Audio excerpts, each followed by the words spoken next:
saya Cantika Putri. Kami dari kelas 3 EI yang saat ini akan melaksanakan wawancara. Baik, teman-teman, kita akan mengawali pertanyaan pertama kita dengan bersama Ibu Dina selaku CEO dari perusahaan Kopi Banyuwangi. Selamat siang, Ibu. Halo, selamat siang semuanya. Ibu, bisa Ibu perkenalkan sedikit mengenai latar belakang atau background Ibu sendiri? Perkenalkan nama saya Dr. Radina Wikantari atau biasa dipanggil Budina. Saya masuk ke Kopi Banyuwangi itu awal karir saya itu sebagai marketing chief officer, pemasaran dan distribusi dan juga tim kreatifnya. Kemudian di tahun 2022 saya ada kesempatan untuk menjadi corporate secretary, lalu naik menjadi chief executive officer di sejak 2022 akhir. Sampai sekarang pegang beberapa jabatan lain kalau untuk di unit usaha lainnya, tapi kita fokus ke kopi aja, yaitu awal latar belakang bergabung di Kopi Banyuwangi. Wah, keren ya teman-teman ya. Nah, Bu Dina, boleh nggak kami tahu perjalanan awal dari terbentuknya Kopi Banyuwangi, bagaimana motivasinya dan perjalanannya intinya? Ini perusahaan keluarga sebenarnya didirikan oleh Bapak almarhum Ketut Englan. Beliau sejak tahun 1960 membuat bisnis rumahan awalnya. Jadi kalau sekarang kan mungkin bilangnya UMKM. Iya, betul sekali. Itu pertama sekali dibuat di Jalan Diponegoro, sebelahnya toko sepeda Paris. Oh iya, Paris.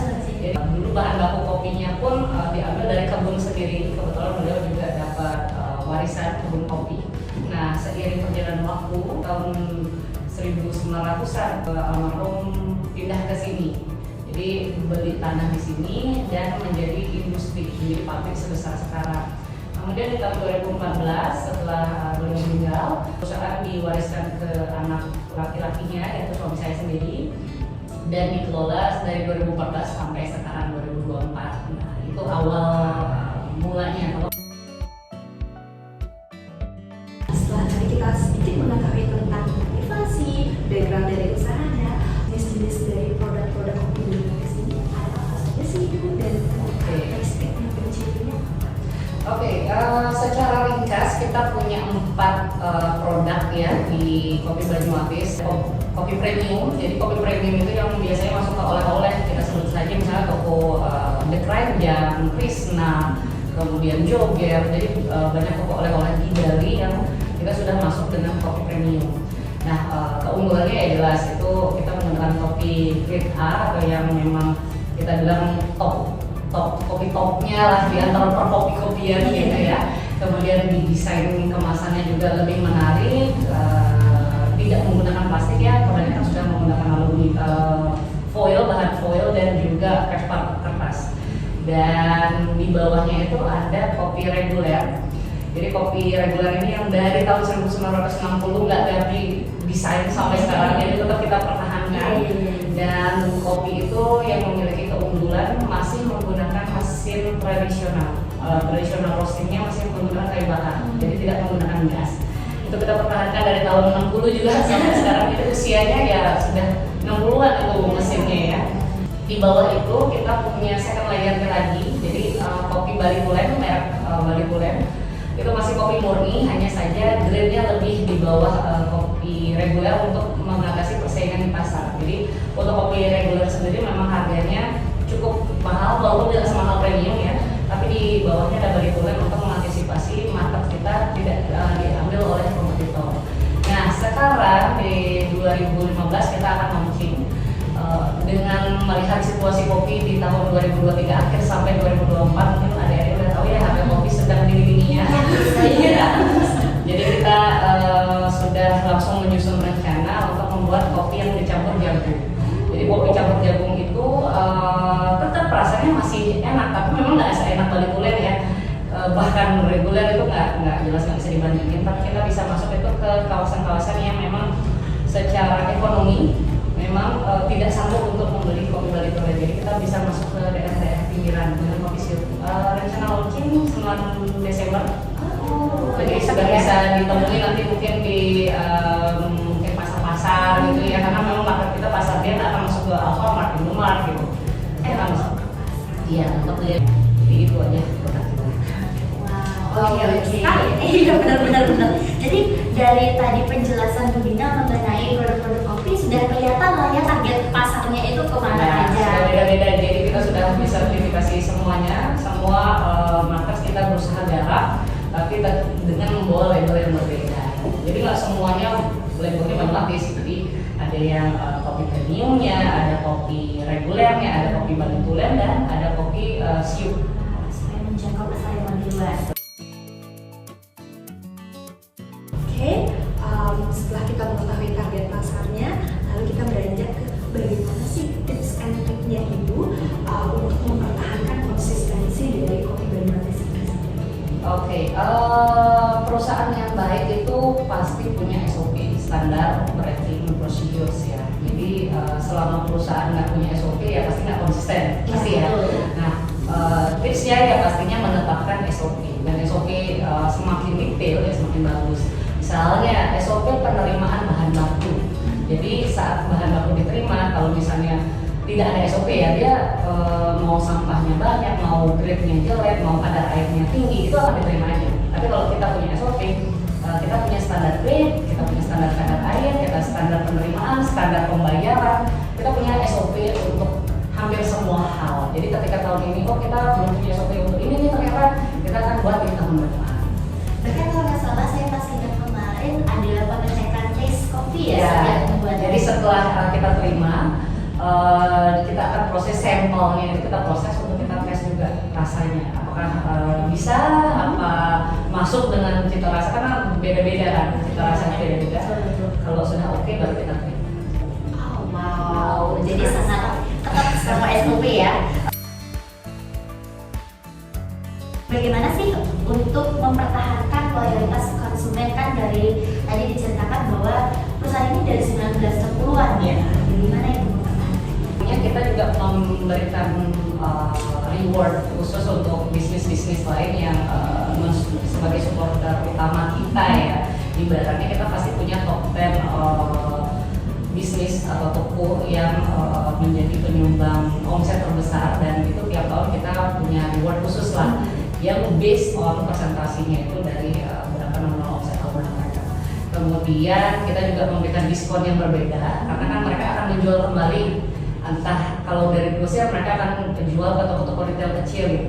Otomatis kita juga membedakan program diskon antara toko yang besar grosir dengan toko yang kecil-kecil, karena standar pengambilan mereka juga beda-beda. Ada yang sekali ambil sudah 750 kilo, ada yang mengambil misalnya toko kecil itu cuma 10 kilo, nggak mungkin kita samakan toko yang kecil ambil 10 kilo diskonnya 3.000 per kilo misalnya, sama toko grosir gitu. Jadi program diskon juga sudah kita bedakan, program cashback juga sudah kita bedakan. Kemudian di tahun 2022 itu kita kumpulkan top 10 customer kami dari Singaraja dan dari Denpasar, kita ajak menginap, kita gathering lah ya. Jadi kita di sana juga biasanya info program-program untuk tahun depan. Jadi program akhir tahun untuk kita infokan program tahun depan akan ada ini. Jadi itu salah satu untuk menjaga loyalitas kita. Jadi strengthnya usaha bisnis itu mempermudah kita untuk kalau misalnya ada program-program kedepannya. Dan pastinya juga kedekatan ya. Jadi kita mengundang owner ketemu sama owner, kita bisa ngomong dari hati ke hati dari satu meja. Lebih relatable ya. Iya. Mungkin jika kita berkaca ke masa depan ya Ibu ya, peluang apa sih yang bisa diambil dan kira-kira apa yang akan dilakukan ke depannya? Kalau saya melihat perusahaan ini 5 tahun yang akan datang, mungkin pastinya regenerasi konsumen ya. Konsumen bukan customer. Konsumen artinya yang mengkonsumsi kopi kami. Kalau sekarang mungkin kalau adik-adik dengar Banyuwangi tapi nggak minum kopi Banyuwangi ya, pasti ya. Jadi mungkin kalian akan ngopi ke coffee shop tapi tidak mengkonsumsi langsung kopi kami. Jadi pastinya kita mempelajari dulu seperti 7 bauran pemasaran itu pasti ya. Terus memetakan pasar anak muda sekarang yang mana yang bisa kita garap untuk dalam 5 tahun, karena anggaplah pasar kita sekarang yang usia mengkonsumsi kopi Banyuwangi itu mungkin di usia 40 tahun ke atas. 5 tahun lagi mungkin mereka sudah tidak konsumsi lagi, atau mungkin sudah yang banyak meninggalkan kopi kami. Jadi kita harus mulai regenerasi untuk memperluas pasar baru di anak-anak muda. Oke, jadi sudah dimulai dipikirkan sejak saat ini Iya. begitu. Itu bagaimana sih strategi Kopi Banyuwangi untuk menghadapi ketatnya persaingan dunia perkopian begitu?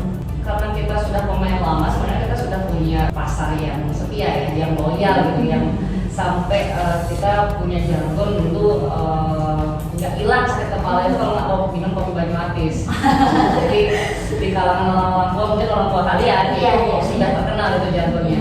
Nah, saat ada kompetitor baru dan mereka perusahaan besar, pasti kendala kita itu dibuat pasti, karena mereka siap menghajar kita dengan promo-promo yang mana kita nggak akan bisa ngikutin gitu. Tapi kita sadar bahwa banyak customer kita yang mengkonsumsi kopi Banyuwangi itu bukan karena harganya murah, tapi karena rasa. Jadi selama kita tetap konsisten dengan rasa dan kita juga punya pendekatan secara lokal pride ya, istilahnya kita adalah kopi lokal, kopi Bali, kita harus mendukung sesama usaha dari Bali. Kita tetap nggak takut kehilangan market. Oke, jadi itu menjadi slogan itu juga Iya, menjadi betul. pertahanan dari Kopi Banyuwangi sekarang. Apa sih slogannya? Kalau tetap kopi kita itu legenda rasa sebenarnya, jadi legenda rasa dari utara. Ya karena kita dari Bali Utara ya. Betul. Tapi banyak dari customer sendiri yang bilang kalau nggak mau Banyuwangi tuh sakit kepalanya nggak hilang gitu. Nah, kalau kopi yang baru ini yang akan launching di Desember ini gitu, nama labelnya itu nama usahanya, nama mereknya itu Kopi Cap Siup. Jadi kita punya jargonnya itu dalam bahasa Bali ya, singo, aman ngopi jek siup. Jadi simple. Iya. Itu nanti saya bisa masih kuliah ya. Bisa dipicik marketing ya. Dan masuklah kita ke pertanyaan terakhir teman-teman. Bu Dina sudah semeringkah ngomongan tuh ya. Jadi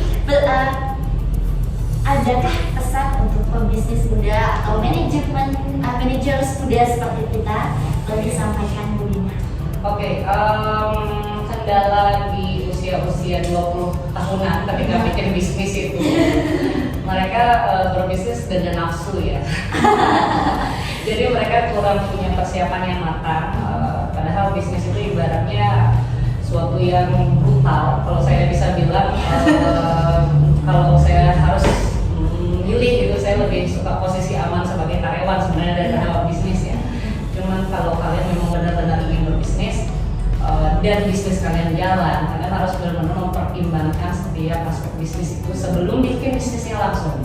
Jadi kalau belum paham keuangan, ya belajar keuangan dulu. Belum paham misalnya kalau bisnis kuliner gitu ya, metode penghitungan HPP gitu, harus belajar dulu. Sekarang banyak ada course-course gitu ya, dan bahkan kalau kalian magang di Kopi Banyuwangi ya, saya akan dengan senang hati juga. Biasanya ada waktu 1 minggu 2 minggu sekali itu sesi konsultasi sama saya. Jadi kalau intinya membuat bisnis itu jangan cuma ikut-ikutan lah. Ya, benar-benar harus dipertimbangkan dan dipersiapkan, karena bisnis itu harusnya kalian jalani dulu sendiri. Kalian merekrut orang setelah bisnisnya jalan. Bukan kalian merekrut orang untuk jalanin bisnis, itu kebalik ya. Kalian harus bisa semuanya dulu, baru merekrut orang. Wah, betul. Itu dia tadi pesan dari Bu Dina, CEO. Bu Dina ini juga owner ya, business owner dari Nasi Lounge, juga dulu ada Bali Deli. Ya. Jadi boleh banget nih pesannya diterapkan untuk kita pengusaha muda. Kalau Caca gimana? Sangat-sangat menarik hari ini. Sangat memotivasi untuk menjadi seorang pebisnis muda. Terima kasih Bu Dina atas waktu yang telah diberikan kepada kami dan knowledge tentunya ya. Oh iya, pastinya nanti bisa sesi konsultasi langsung ya. Yang nggak dibagi ke banyak orang. Boleh banget. Itu saja dari kami hari ini. Semoga video UAS ini dapat menjadi hal yang bermanfaat, tak hanya untuk kita tetapi juga masyarakat luas, dan semoga kita mendapatkan nilai A.